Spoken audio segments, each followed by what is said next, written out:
Et bonjour à tous et à toutes et bienvenue sur la charnière pour une nouvelle vidéo. Alors, je suis avec mon acolyte Julien. Comment ça va, Julien? Bah ça va, on est là, hein. Comme vous pouvez le voir sur la Ok, description de la vidéo, on va parler d'un sujet un petit peu sympa. un sujet un petit peu sympa. Alors, ouais, ok. Effectivement, on avoue, ça fait un petit bout de temps qu'on n'a pas posté de vidéo. Petit souci d'emploi du temps. Et on a certaines qui ont été tournées, qui, voilà, pour X ou Y raison, n'ont pas pu être postées. Notamment, on pense à une sur le choc de l'Italie. Mais ne vous inquiétez pas, car du choc, on va en avoir aujourd'hui. C'est le sujet de cette vidéo. Et c'est pour ça que je suis particulièrement heureux d'être avec mon cher Julien, un supporter des Gunners ce soir pour pouvoir nous parler de ce fameux City Arsenal, un Manchester City qui, avec un match de retard, pourtant revient à seulement 3 points des Gunners. Julien, est-ce que tu peux nous dire c'est quoi, toi, tes premières impressions sur la rencontre? Bah écoute, ravi de te retrouver, mais pas vraiment ravi de faire cette émission, parce que je pensais pas on en serait à cette émission au bout d'un moment dans la saison quand on a vu un petit peu ce qui s'est passé durant durant tout ce championnat d'Angleterre. Les premières impressions sur ce match, c'est que la Première Ligue a basculé et que Arsenal ne sera pas champion. Et que City va finir par gagner le championnat. Voilà. En résumé, mes premières impressions sur ce match, et qu'au final, City a gagné hier et que c'était plutôt mérité, même si c'était une rencontre assez équilibrée. On rappelle quand même que City a, après, bon voilà, ça va dépendre des points de vue, mais a un calendrier qui est peut-être un peu plus compliqué, en tout cas plus chargé que le vôtre. Un match en plus avec cette finale de FA Cup contre Southampton, mais par exemple, j'ai sous les yeux ici, il y a notamment un match à Everton qui, contrairement à ce qu'on peut penser, sera pas forcément très facile à aborder.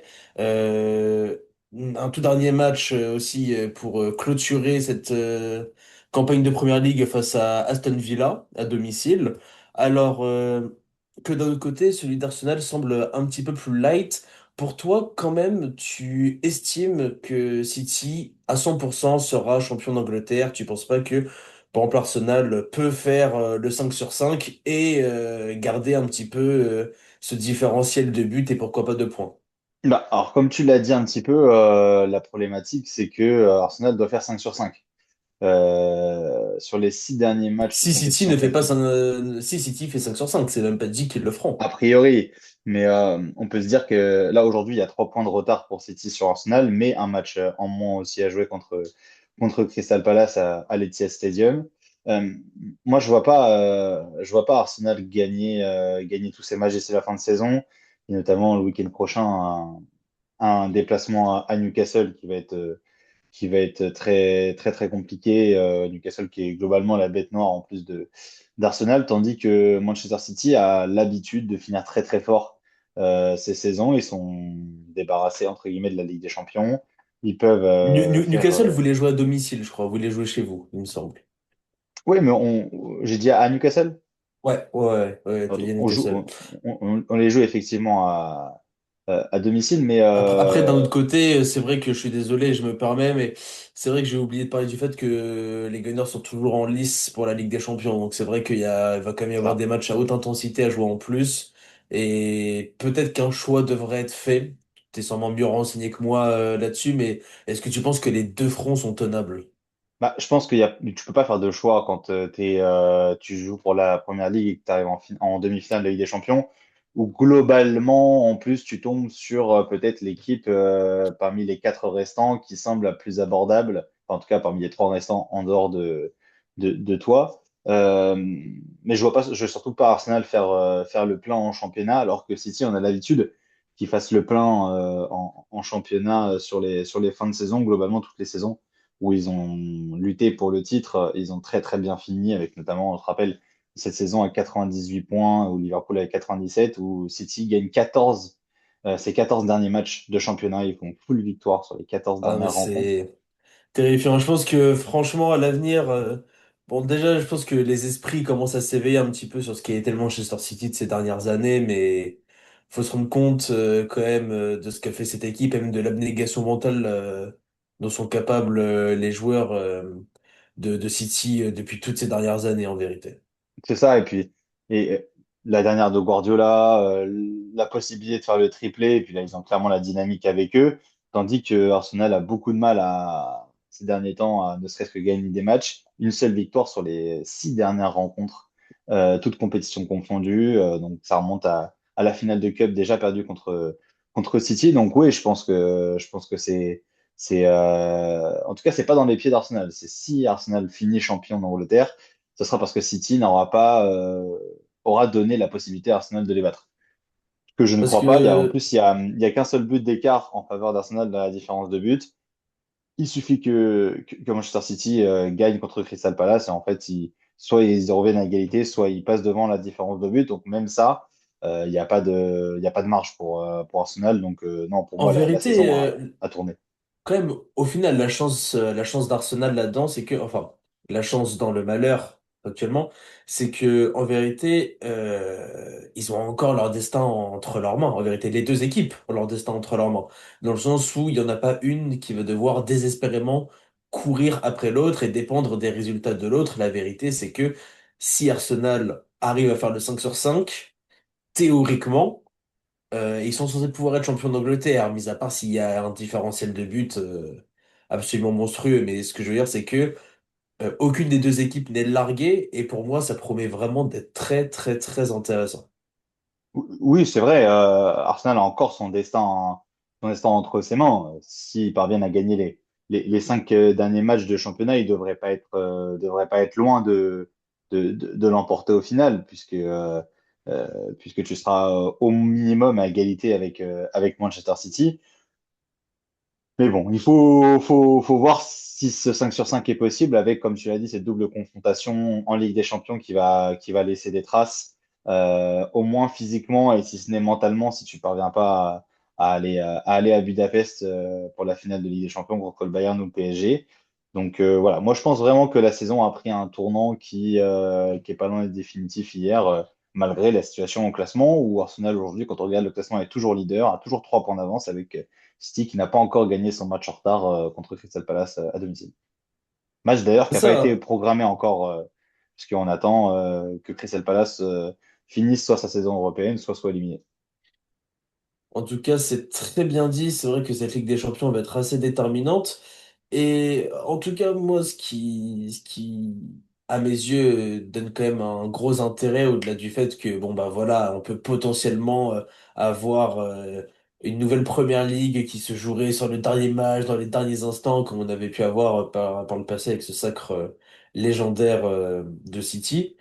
Pour moi, c'est qu'en vérité, c'est deux équipes qui ont un niveau qui est assez similaire malgré un style de jeu différent. Justement, on va y revenir en parlant un peu plus précisément du contenu du match.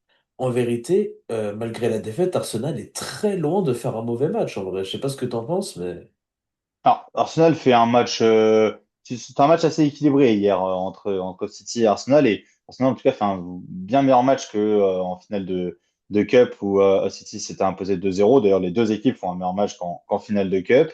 Euh, Malgré tout, on sent quand même une emprise un petit peu plus de Manchester City sur la rencontre. Disons que si une des deux équipes doit l'emporter hier, pour moi, ça reste plus City sur ce qui a été montré dans le contenu. Mais oui, tu as raison. Arsenal fait pas du tout sa pire prestation hier. Mais dans la dynamique où ils sont, bah, c'est compliqué de marquer un but. Ils sont à quasiment 2 buts encaissés par match depuis un moment en Angleterre. Donc oui, Arsenal fait pas un mauvais match, mais Arsenal est à l'image de ce qu'ils produisent depuis un bon mois et demi sur cette rencontre hier, capitale, où malheureusement, ils font trop d'erreurs dans les deux surfaces de réparation. On en parle tout le temps, hein, des détails qui tuent, et ça leur coûte le match hier, ça leur coûte des points encore hier. Et après la défaite un petit peu surprise à domicile contre Bournemouth la semaine dernière, ils n'avaient pas le droit à l'erreur et là, ils repartent encore avec 0 point.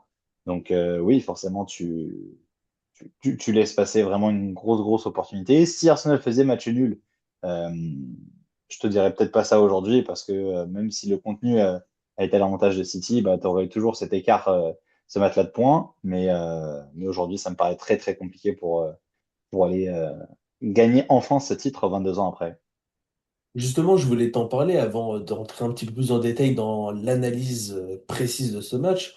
Pour toi, c'est quoi qui fait que vous avez perdu ce momentum que vous aviez il y a encore de cela quelques semaines, quelques mois, avec voilà toutes ces défaites d'affilée en Première Ligue, des performances vraiment en dents de scie. On sentait vraiment que, parce que factuellement, pendant, il me semble, 85% de la saison en Première Ligue, vous avez été leader du championnat. En soi, vous l'êtes toujours, mais on sentait qu'il y avait vraiment une domination. Et il y a encore 2 mois, on se disait que Arsenal était presque intouchable cette saison, que ça y est, c'était la saison du retour de l'APL à Arsenal. Donc, qu'est-ce qui fait que vous avez perdu ces dernières semaines cette espèce de domination psychologique ou, entre guillemets, c'est cette capacité à avoir l'air invulnérable?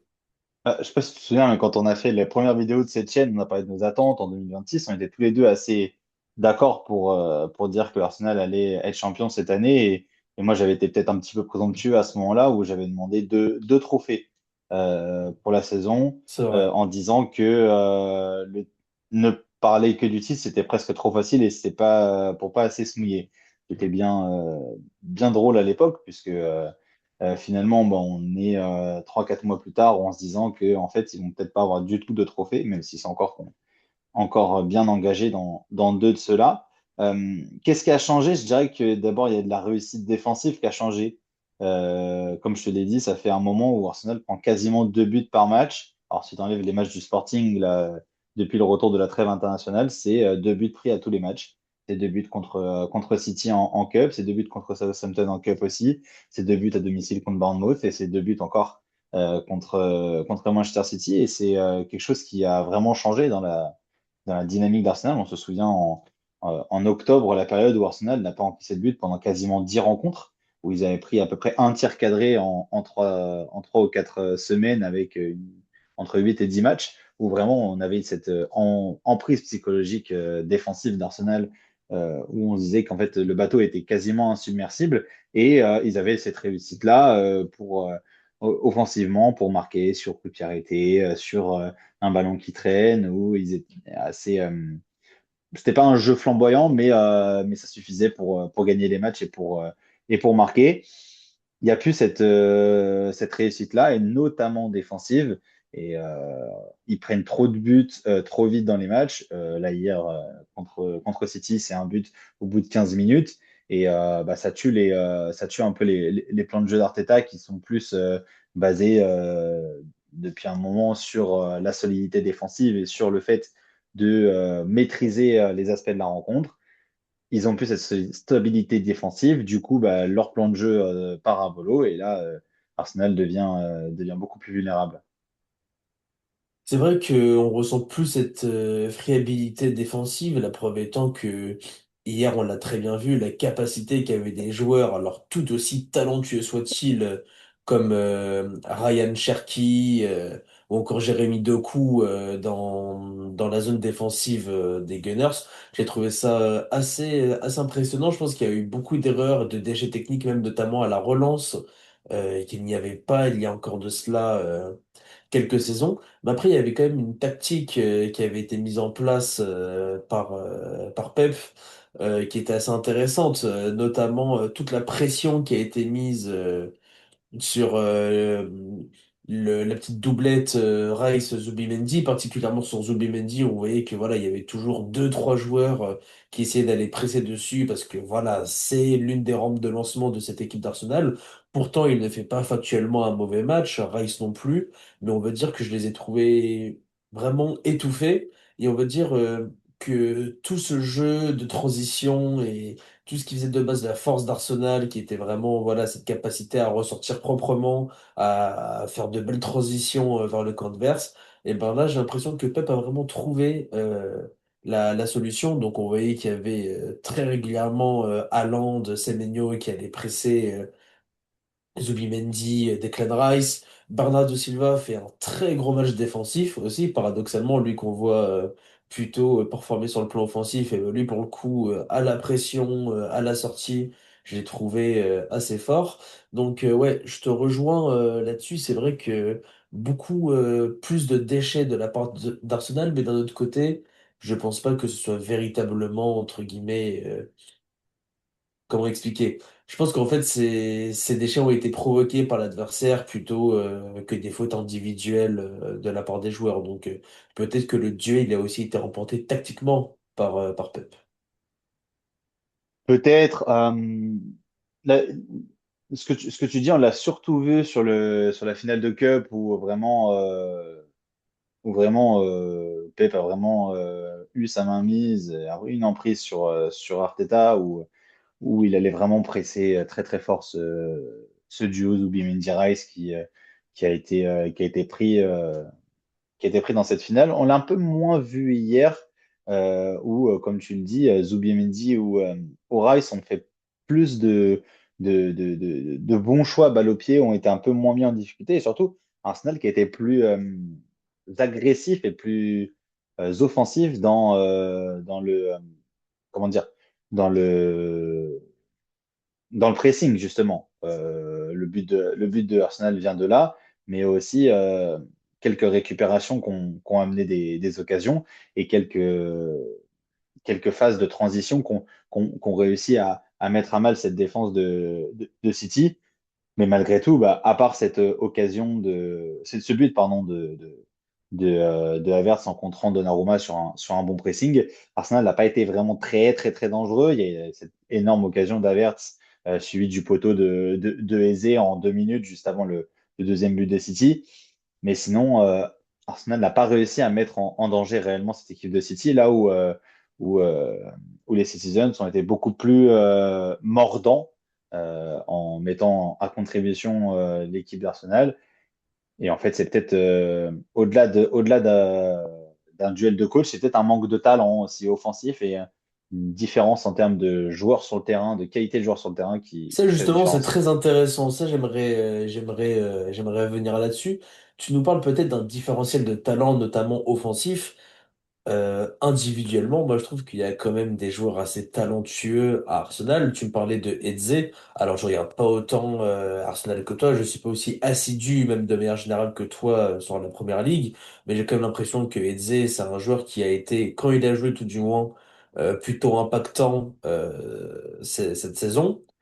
Euh, Bah, si on fait une espèce d'individualisation une évaluation un peu individuelle des joueurs qui ont joué en attaque hier pour Arsenal, tu regardes en réalité il y a beaucoup de joueurs qui ont peu de références au très très haut niveau. Quand on parle de Eze, par exemple, c'est un joueur qui a 27 ans aujourd'hui, qui fait sa première saison dans une équipe top tier de Premier League, qui joue pour le titre, qui joue en Ligue des Champions. Il n'a jamais joué la Ligue des Champions avant de jouer. En réalité, il a quelques stats, mais c'est des stats un petit peu trompeuses parce qu'il met un triplé, par exemple, contre Tottenham. Aujourd'hui, tout le monde s'essuie les pieds sur ce Tottenham. Et du coup, c'est des stats qui trompent un petit peu, mais c'est pas un joueur qui a un gros impact en fait aujourd'hui. C'est un joueur qui a été recruté très cher avec beaucoup de hype autour de son arrivée, mais qui a pas réussi à avoir vraiment d'impact dans le jeu d'Arsenal, qui est un jeu pas évident à comprendre quand tu es joueur. Mais si on élargit un petit peu, Gyökeres, qui a été la recrue un petit peu star de l'été, ne démarre pas le match contre City. Ça prouve que Arteta n'a pas vraiment confiance en lui et que son acclimatation n'est pas forcément réussie. c'est surtout que Gyökeres avait fait une finale de Cup très compliquée contre Bien sûr. City. Je pense que Arteta voulait pas reproduire l'erreur et la preuve étant, tu me diras si je me trompe, il me semble que hier il rentre et il touche pas un ballon. Il rentre pour 12 ou 13 minutes de jeu et je crois qu'il ne touche. J'ai vu la stat passer, je crois qu'il touche pas une seule fois la balle. J'ai pas vu la stat passer, mais ça m'étonne pas. J'ai pas d'image de lui en train de faire quelque chose, en tout cas hier Pour dans le dire match. que voilà, le mec a complètement été muselé. Après, est-ce que c'est véritablement un manque de qualité individuelle ou c'est juste peut-être un problème dans les profils? Peut-être tout simplement que c'est des profils qui ne sont pas forcément raccordés pour jouer entre eux ou qui ne correspondent pas tous au système Arteta. Et peut-être que le différentiel, il n'est pas Les forcément dans profils, le pur talent individuel, mais peut-être que le différentiel, il se fait aussi sur le mercato. les profils, c'est des bons joueurs de foot, mais est-ce que ce sont des top joueurs comme le sont Cherki, le sont Haaland, voire Doku dans un. Après, Cherki, c'est encore très différent. Cherki, Ouais, mais quand tu regardes le match d'hier on connaît tous d'Odegaard et le le match de talent. Cherki, c'est deux joueurs qui sont censés boxer dans la même catégorie, sauf qu'il y en a un qui est décisif et qui éclaire le match, qui fait poteau au bout de 5 minutes, qui marque, qui débloque le match, qui est pas loin de une ou deux passes D, alors que qu'on a un Martin Odegaard qui est censé être le leader technique et le leader offensif qui a très peu d'impact avec le ballon. Je suis d'accord avec toi. Les Après, rares Cherki, fois où c'est on très a vraiment différent. vu un Personne n'aurait Odegaard pu parier impacté hier, sur c'est une beaucoup première avec le saison aussi pressing, par accomplie. exemple. Les rares fois où on a vu Odegaard vraiment impactant, c'est sur des ballons de récupération où il est parti déclencher un pressing. C'est pas ce qu'on lui demande. On est là pour qu'il éclaire le jeu, pour qu'il te trouve la bonne passe, pour qu'il soit capable de tirer de loin s'il y a besoin. Ces joueurs ne font pas, les joueurs nationaux ne font pas ça. Un joueur comme Madueke, c'est un joueur d'élimination, mais c'est pas du même niveau que Jérémy Doku, par exemple, hier, qui a été un peu follet permanent sur son côté. D'où ce que je disais, le problème se fait peut-être sur le mercato. Évidemment que Gyökeres, c'est pas Haaland. Évidemment que pour le moment, bah, on a pu voir que Madueke, c'était pas Doku. Que Odegaard n'a pas été aussi impactant que Cherki, c'est une réalité. Après, peut-être que voilà, maintenant, c'est sur le mercato qui arrive qu'il faudra savoir faire la différence, essayer de finir cette saison de la meilleure des manières et recruter en conséquence.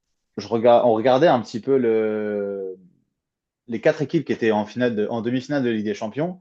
Et là où l'Atlético a été pendant très longtemps l'équipe la plus rigide tactiquement, en fait, des quatre équipes en demi-finale de Ligue des Champions, celle qui est la plus rigide en termes de positionnement et d'animation vraiment carrée, structurelle de jeu, c'est clairement l'équipe d'Arsenal.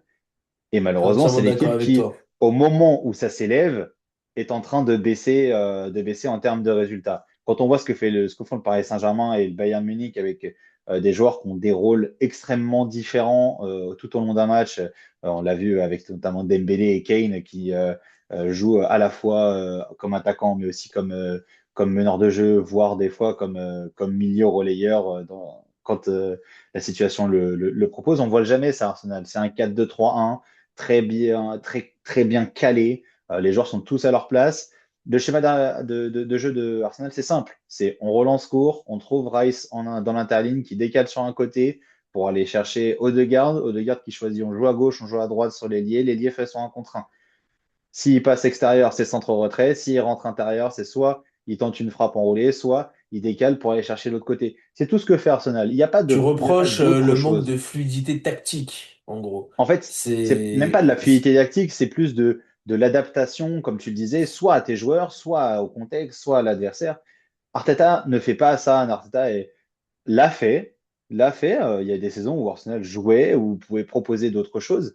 Là, Arsenal est dans une idée très claire, très précise et qui ne démordera pas quoi qu'il arrive. Sauf que bah, quand on est face à une équipe comme Manchester City qui connaît ton plan de jeu, qui est capable de l'anticiper, et bah, ça se trouve ça se fait, il se passe des matchs comme il se passait hier où globalement, bah, comme tu l'as dit, il y a deux, trois joueurs qui viennent mettre la pression sur Zubimendi ou sur Rice pour faire cette première relance et tu es dans la merde en fait. Tu es dans la merde parce que tu n'as pas d'autre plan de jeu. Ton autre plan de jeu, c'est allonger.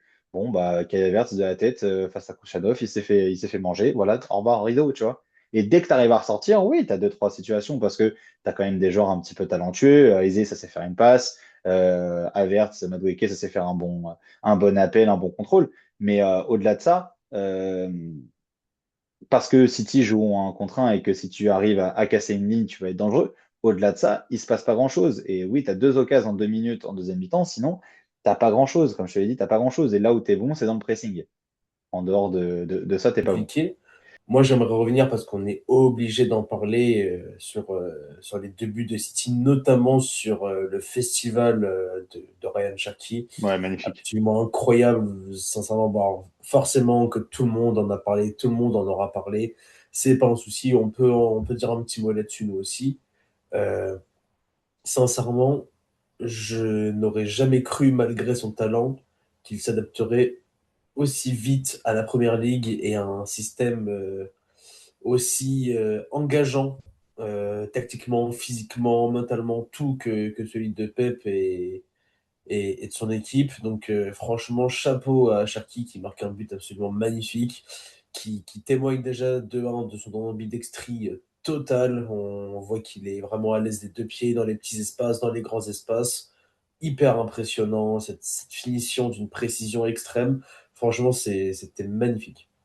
Mais ouais, et puis, enfin, tu sais, quand je te parlais tout à l'heure de la différence de talent, voilà, il n'y a pas un joueur dans l'équipe d'Arsenal qui est capable de faire ce qu'a fait Sharky hier, ce double crochet, limite en un appui, où tu effaces juste Gabriel et Declan Rice, hein, c'est pas n'importe qui, où tu frappes dans le petit filet, malgré le retour de Saliba, le tout en, quoi, en une demi-seconde, 2 secondes. Non, c'est fantastique. Et puis, dans un énorme match. Encore une fois, on le dit, hein, c'était le match où il fallait briller. Bah, il a brillé. Et on commence à parler de lui. Déjà, est-ce qu'il peut potentiellement être le joueur de la saison en Première Ligue si jamais City va au bout? Je pense que c'est un petit peu C'est exagéré, compliqué. mais c'est pour dire à quel C'est point compliqué. il a vraiment marqué les esprits sur ce but-là et sur sa performance hier, Ryan Cherki. But sensationnel, but sensationnel. Et honnêtement, en tant que supporter Arsenal, quand j'ai vu ce but-là hier, Ouais, c'est ce que j'allais te euh, demander. Ça a pour été moi, quoi ta c'était fini. réaction, toi? Pour moi, c'était fini. Je vois ce but-là, parce que comme je te le disais tout à l'heure, le plan de jeu, c'était plutôt d'essayer de maintenir un résultat, de s'appuyer sur la défense et de pourquoi pas contrer. Quand je vois ce but-là et quand je vois nos difficultés à marquer en ce moment, je me dis, waouh, bah, si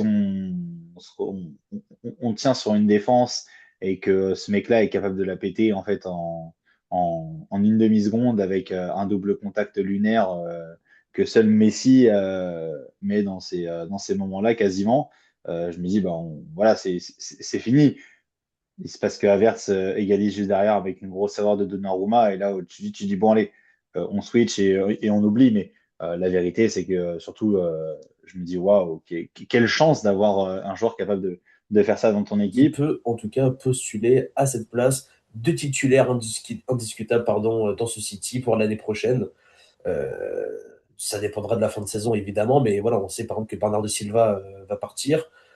C'est un joueur qui joue dans un poste, enfin qui joue un poste qui est à peu près celui de Cherki en vérité, hein, sur le plan de jeu de Pep. Donc pour moi, je pense qu'il y a toute la place pour lui. Voilà, il faut juste qu'il continue à performer. J'aimerais revenir très rapidement aussi sur le but de Haaland. J'aimerais bien avoir ton avis là-dessus. Bah, c'est un but un peu transitionnel dans un moment où justement, comme je disais tout à l'heure, Arsenal venait d'avoir deux grosses occasions en face à face d'Avertz et un poteau d'Eberechi Eze en à peu près 2 minutes. Phase de construction avec une grosse passe vers l'avant en direction de O'Reilly dans le dos de Martinelli qui est mal placé sur ce jeu positionnel et ce pressing positionnel d'Arteta. Et derrière, c'est un avantage qui est resté jusqu'au bout où l'action se déroule côté gauche, centre pour Haaland qui, comme à peu près tout le match, a pris le dessus sur Gabriel en le laissant vraiment sur place sur son appel contre appel voilà, une fois qu'il a le ballon dans la surface sur son pied gauche, on sait qu'il est chirurgical. Il a battu Raya 2-1. Et oui, bah, à ce moment-là, tu sais que, un petit peu comme sur le premier but, mais sur le premier but, tu dis, ah, tu as eu de la chance tout de suite de revenir.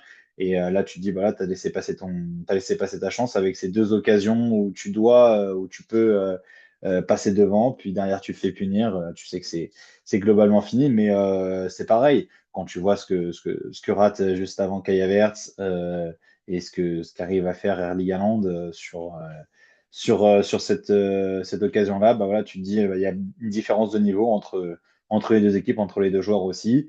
Ça se matérialise et à la fin, c'est ce qui gagne, quoi. Je Ok, pense que en fait, l'occasion qu'Havertz a, Haaland l'aime au fond. oui, Haaland ne la rate jamais, bien sûr. Donc, en vérité, il y a quand même, malgré tout, un vrai différentiel qui se fait aussi un petit peu sur le mercato. Je pense, faut en parler. Après, d'un côté, moi, je suis désolé, quand on prend rétrospectivement le mercato d'Arsenal l'été dernier, bah, pour moi, il n'y a pas de mauvaise idée. Tu arrives à dégoter Gyökeres, qui est le numéro 9 et que la majorité des gros clubs s'arrachent. Vous faites venir Zubimendi, dont on sait que c'est un joueur qui est pétri de talent, qui, lui, pour le coup, était vraiment Arteta compatible. Et à titre personnel, en tout cas de mon point de vue à moi, je trouve qu'il a quand même tenu et respecté son rôle pendant une bonne partie de la saison, Zubimendi. Alors, sans dire que, voilà, c'est un joueur qui a toujours fait que des performances de haut vol. Mais en tout cas, je pense que cette espèce de pseudo-double pivot qui constitue avec Rice, et ben pour moi, ça a été vraiment un atout supplémentaire. Donc, pour moi, il n'y a rien l'été dernier qui laisse présager d'un mauvais mercato ou quoi que ce soit. Mais c'est juste que voilà, les choses font que parfois tout ne marche pas. Et c'est vrai que, bah, par exemple, avoir un œuf chirurgical qui, dès qu'il a l'occasion, plante et un œuf qui touche pas une balle en 12, enfin quasiment un quart d'heure de jeu, et ben c'est là que se fait la différence aussi. Dans les faits, je suis d'accord avec toi sur la vision du mercato de l'été dernier en début de saison, puisque on va rappeler un petit peu les arrivées côté Arsenal. Tu as eu les Richie Eze, tu as Victor Gyökeres, tu as Noni Madueke, notamment pour le plan offensif. Au milieu de terrain, tu as Christian Norgard et Zubimendi pour remplacer notamment Thomas Partey et Jorginho qui ont quitté le club. Et en Regarde qu'il n'y défense, a tu pas tant as de, non, regarde qu'il y a pas tant de jeux que ça d'ailleurs, hein. Un Christian petit Norgard qui peu. joue, mais je vais y revenir, hein, Christian Norgard qui joue quasiment jamais. Et en défense centrale, tu as Christian Mosquera, jeune joueur qui arrive de Valence, et tu as Pierro Hincapié qui vient pour avoir une doublette sur, avec Calafiori sur le côté défenseur central gaucher et latéral gauche. Et en fait, quand tu fais le bilan, on est quasiment à la fin de saison. Alors, on fera le bilan complet une fois que la saison sera terminée. Mais en fait, tu te rends compte que bah, peu de ces recrues-là ont eu un impact réel sur la saison d'Arsenal. Gyökeres en parlait, et je le disais tout à l'heure, il n'est pas titulaire dans le match le plus important de ta saison.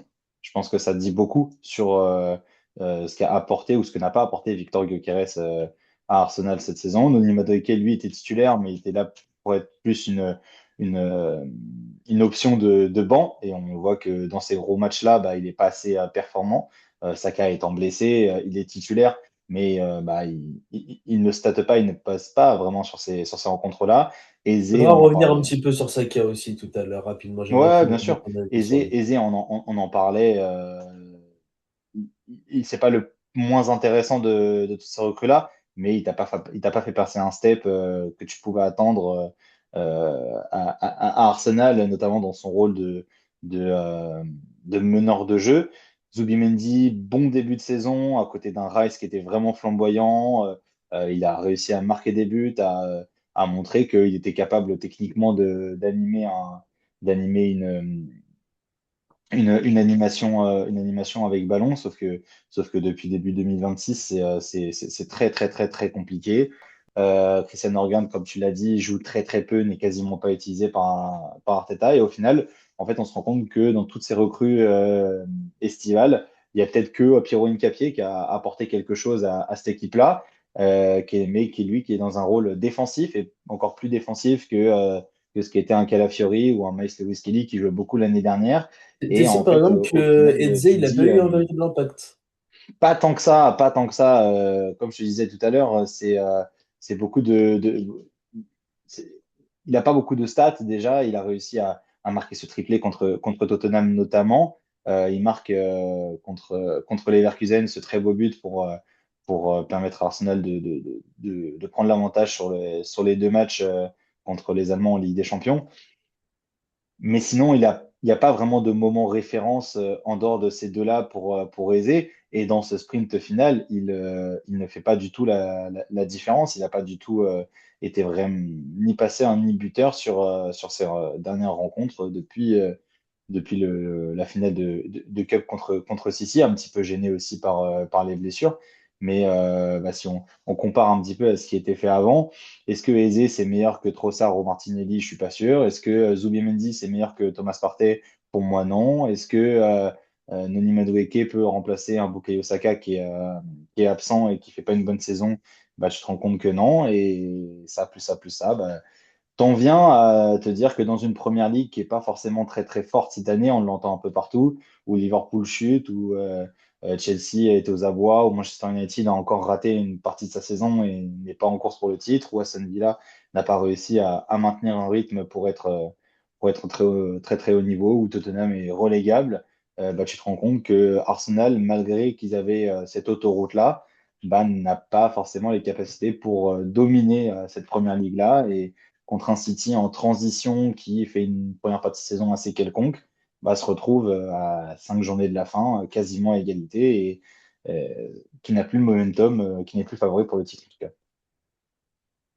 Pour revenir très rapidement sur Bukayo Osaka, justement, tu disais que bah, voilà, des joueurs comme Madueke n'avaient pas le talent nécessaire pour les remplacer, mais pour toi, est-ce que tu trouves, avec tout le respect, encore une fois, et toute proportion gardée, est-ce que tu trouves que Saka a le rendement qu'il devrait avoir, sachant que c'est, entre guillemets, avec Rice, votre franchise player, si je puis dire.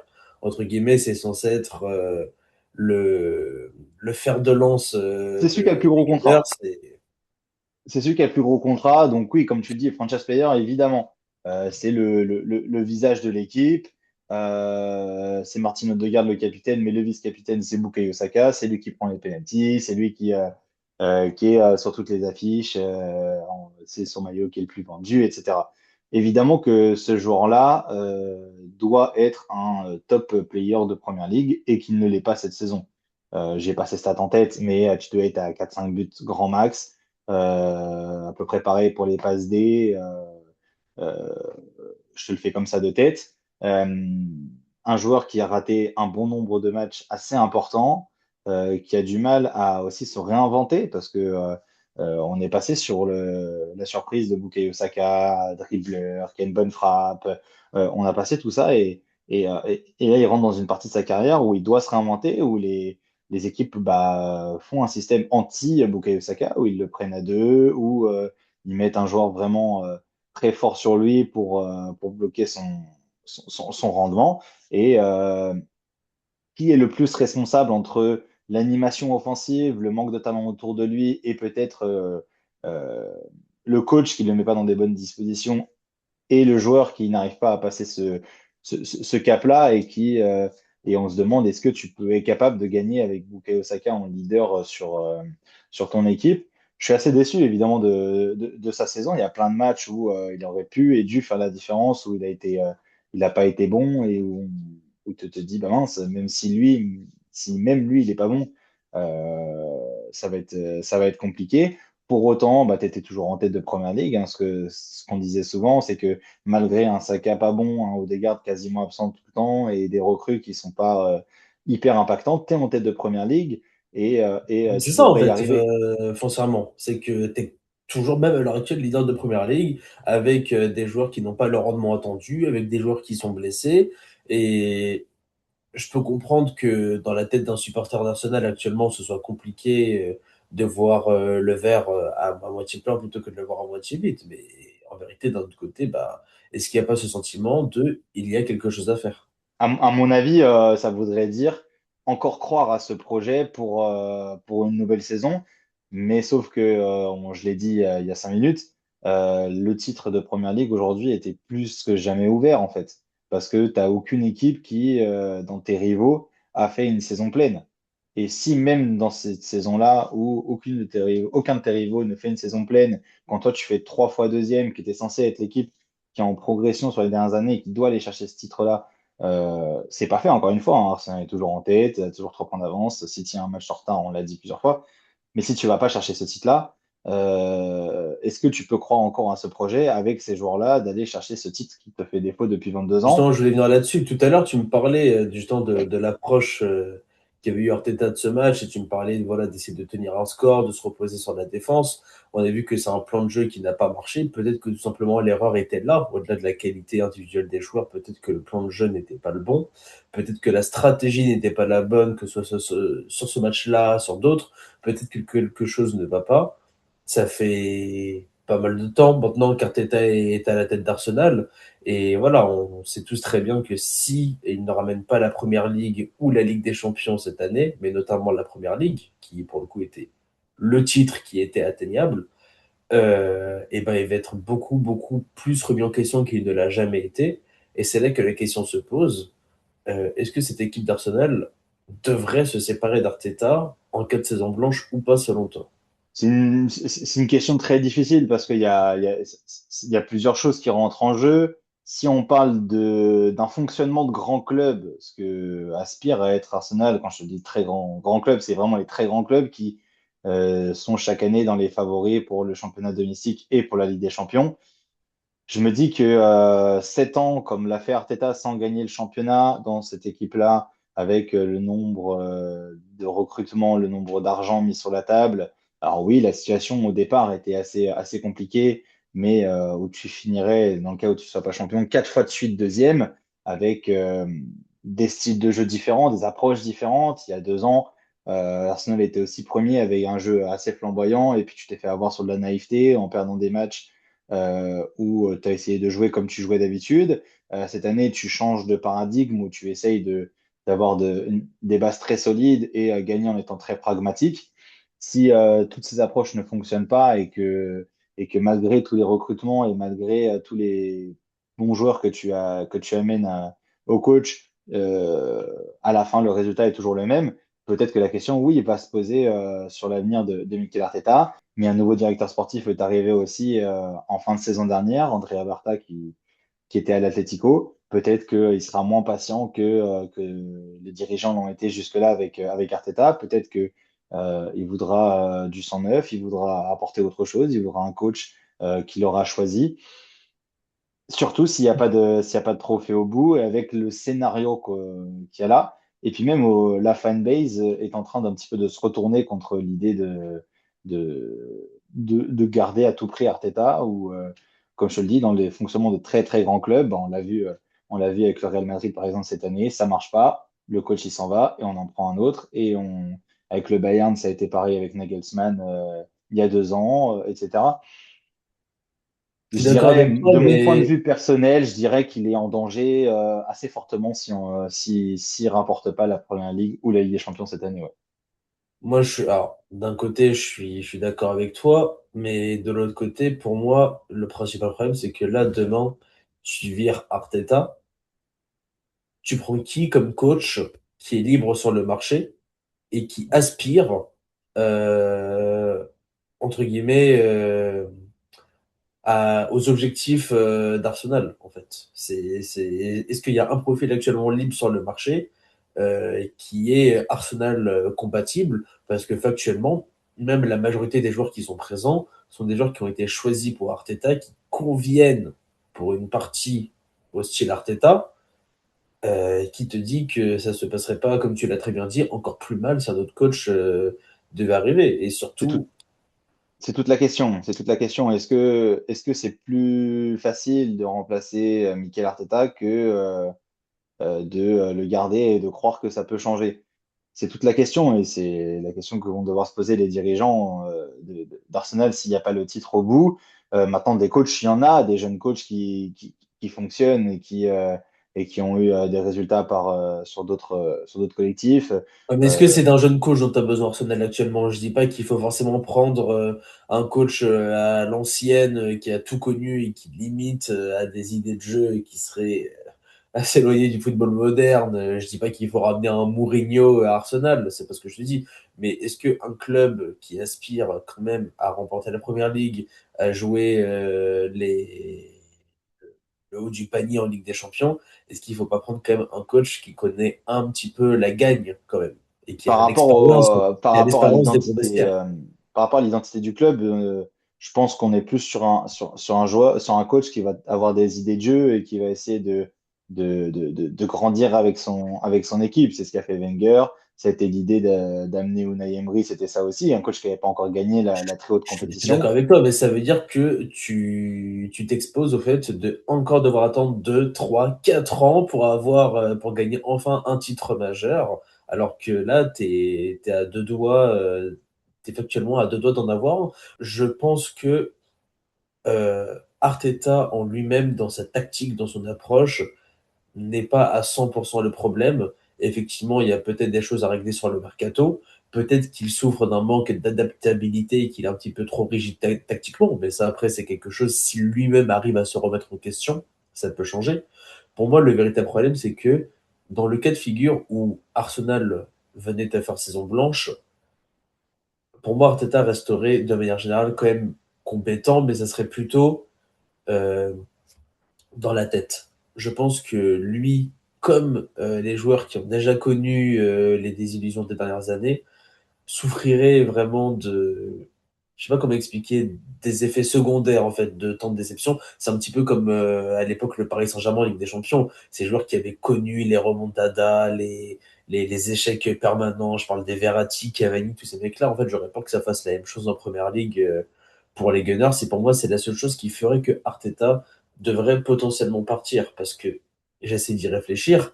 Et Arsenal qui aspire à très prochainement gagner des titres, c'est très compliqué de trouver un coach qui va répondre aux attentes. Tu peux jamais savoir à l'avance, est-ce qu'il vaut mieux un profil je dis une bêtise, mais à la Antonio Conte qui pourrait être disponible, où tu sais que sur une saison, ça peut être C'est grandiose, mais tu sais que c'est sur le long le terme, ça problème marchera aussi. pas. C'est qu'Antonio Conte, c'est un coach, c'est toujours été un grand coach de championnat.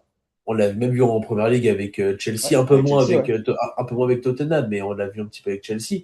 Mais c'est un coach qui n'a jamais réussi quoi que ce soit en Europe. Et pourtant, il a eu des gros clubs.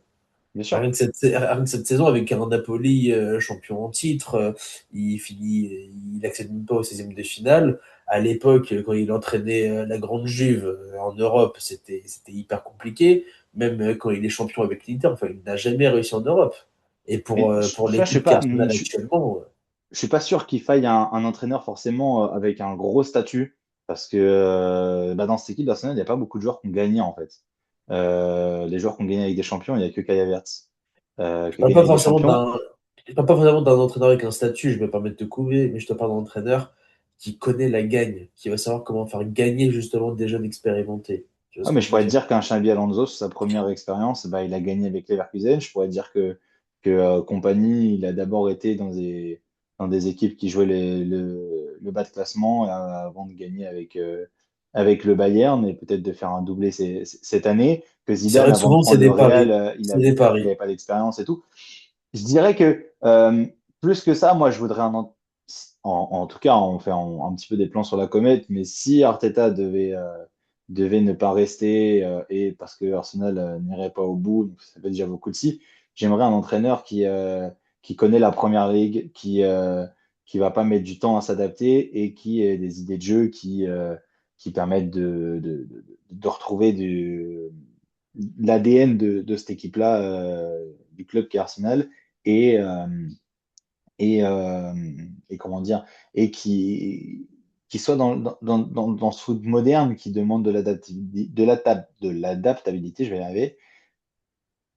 J'ai pas envie de. Je sais pas. Aujourd'hui, j'avoue que je sais pas si Arteta est le bon coach pour l'avenir, si jamais il y a vraiment ce choc comme je l'annonce un petit peu depuis le début de l'émission. Même si pour lui, je pense qu'il va tout faire pour s'accrocher à ce siège-là, parce que si jamais il sort d'Arsenal avec, pour dernière référence, cette saison blanche qui pourrait se profiler avec c'est la première partie de Ligue des Champions qui a fait le club, les trois quarts du championnat qui ont fait le club en tête. Je pense que l'étiquette de loser, il va la porter et ça va être très compliqué pour lui de s'en débarrasser. Ouais. C'est un point de vue que je comprends. Après, je pense que de manière générale, quand tu as coaché Arsenal, quand, euh, quand tu as réussi à atteindre les sphères qu'il a atteintes, je pense quand même que de manière générale, s'il venait à partir, il trouvera un banc sur lequel coacher. C'est pas le premier entraîneur avec une étiquette de loser, même s'il ne l'a pas encore, attention, qui trouve des bancs, qui arrive à rebondir. Pour moi, je me fais pas trop de soucis là-dessus. Quoi qu'il en soit, problème de coach potentiellement, idée de jeu, mercato. Je pense qu'on a fait le tour de la question. Vous, en tout cas, si vous avez des idées, une analyse à nous partager sur le pourquoi du comment Arsenal se retrouve de nouveau dans cette situation, dites-le nous. Des potentiels départs, des arrivées, un nouveau coach. Si vous avez des idées, n'hésitez pas à nous le dire en commentaire. Julien, merci beaucoup pour ton expertise, hein. Pour le coup, je sais que c'est quelque chose qui te touche particulièrement quand même la situation des Gunners, sans toi qui est un amoureux de ce club depuis petit. Écoute, comme je t'ai dit, j'aurais préféré ne pas faire cette vidéo et parler de ce match d'une autre manière, mais faut regarder la réalité en face et ne pas mentir à nos abonnés et leur en dire quand ça va pas et quand on s'est trompé aussi sur une analyse, faut le dire. Je me suis trompé il y a 3 4 mois de ça quand j'ai dit que le titre était quasiment fait. C'est En loin d'être vrai, quasiment fait, donc. tout portait à le croire, pas que c'était quasiment fait, mais en tout cas, tout portait à croire à ce moment-là qu'Arsenal pouvait gagner un, deux titres, pourquoi pas une FA Cup, pourquoi pas jouer les hauts de tableau en Ligue des Champions, ce qui actuellement est toujours le cas. Bon, après, je suis honnête avec toi, dès que j'ai vu le tableau final de la Ligue des Champions, là, après les phases de groupe, je sais pas pourquoi j'avais lâché ce pronostic que je voyais une finale Bayern-Atlético. Je sais pas pourquoi ça m'était venu comme ça. Maintenant, on verra bien que le meilleur gagne. En tout cas, je pense que tu vois, beaucoup de gens disent que ça va être cette fameuse double confrontation du Harram Ball et tout. Moi, je pense qu'en vérité, on va pouvoir voir des choses intéressantes. J'ai hâte d'y être. En tout cas, merci beaucoup pour cette vidéo. C'était super sympa. Merci à Merci à toi. vous aussi d'avoir regardé jusqu'ici. N'hésitez pas à liker, mettre un petit commentaire et à la prochaine sur la charnière. Tchuss.